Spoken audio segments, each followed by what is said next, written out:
J'ai remarqué que très souvent, quand j'ai des échanges avec des personnes qui soit sont intéressées par le coaching ou qui apprennent que je suis coach, n'ont aucune idée de ce que c'est le coaching. Et sincèrement, c'est normal, mais pendant très longtemps, je l'ai oublié. Parce que moi, je vis dedans, je me nourris que de ça du matin au soir, c'est quelque chose qui me passionne. Donc pour moi, ça paraît assez normal. Mais donc, je fais cette petite série de vidéos pour éclaircir le cadre de ce qu'est le coaching, ce que ça n'est pas, quel est mon rôle, quelles sont les interactions et surtout qu'est-ce que l'expérience du coaching. Donc d'abord pour commencer, qu'est-ce que le coaching et qu'est-ce que ça n'est pas? Le coaching déjà, ça n'est pas de la psychothérapie. Je ne suis pas thérapeute, même si je m'intéresse énormément à la psychologie, à différents courants, notamment la philosophie, la psychologie d'Adler, mais c'est pas mon rôle.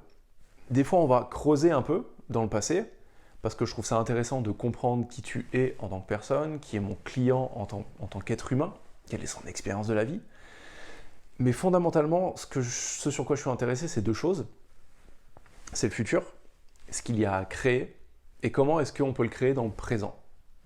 Et pour ça, on va adresser différentes choses, les mécanismes mentaux, comment notre esprit fonctionne, comment notre expérience de la vie fonctionne en tant qu'être humain de manière globale, et au niveau de mon client, en tant qu'individu.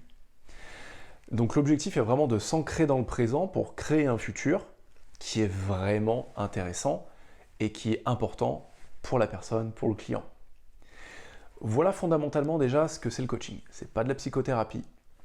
C'est pas... t'es pas là pour creuser et résoudre des traumas de l'enfance. J'encourage systématiquement mes clients à aller voir un psychothérapeute si besoin, s'il y a envie de creuser ces sujets, et si c'est vraiment important.